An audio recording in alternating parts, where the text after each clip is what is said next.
सुखी जीवन का रहस्य। एक महान संत हुआ करते थे जो अपना स्वयं का आश्रम बनाना चाहते थे, जिसके लिए वो कई लोगों से मुलाकात करते थे। एक जगह से दूसरी जगह यात्रा के लिए जाना पड़ता था। इसी यात्रा के दौरान उनकी मुलाकात एक साधारण सी कन्या विदुषी से हुई।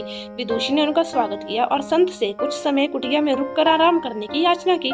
संत उसके मीठे व्यवहार से प्रसन्न हुए और उन्होंने उसका आग्रह स्वीकार किया। विदुषी ने संत को अपने हाथों का स्वादिष्ट भोज कराया और उनके विश्राम के लिए खटिया पर एक दरी बिछा दी और खुद फर्श पर टाट बिछाकर सो गई।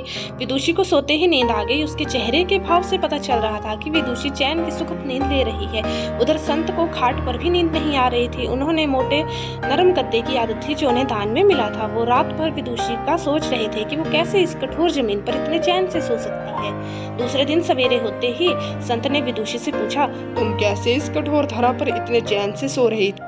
तब उसने कहा, हे गुरुदेव, मेरे लिए मेरी ये छोटी सी कुटिया एक महल के समान ही भव्य है। इसमें मेरे श्रम की महक है। अगर मुझे एक समय भी भोजन मिलता है तो मैं खुद को भाग्यशाली मानती हूँ। जब दिन भर के कार्य के बाद मैं इस तरह पर सोती हूँ तो मुझे माँ की गोद का आत्मीय एहसास होता है। मैं दिन भर के अपने सत्कर्मों का विचार करते हुए चैन की नींद सो जाती हूँ।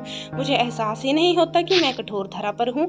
यह सुनकर संत जाने लगे। तब विदुषी ने पूछा, हे गुरुवर, क्या मैं भी आपके साथ आश्रम के लिए धन एकत्र करने चल सकती हूँ? तब संत ने विनम्रता से उत्तर दिया, बालिका, तुमने जो मुझे आज ज्ञान दिया है उससे पता चला कि चित्त का सुख कहाँ है। अब मुझे किसी आश्रम की इच्छा नहीं रहेगी। यह कहकर संत वापस अपने देश लौट गए और एकत्र किया धन उन्होंने गरीबों में बांट दिया और स्वयं एक कुटिया बनाकर रहने लगे।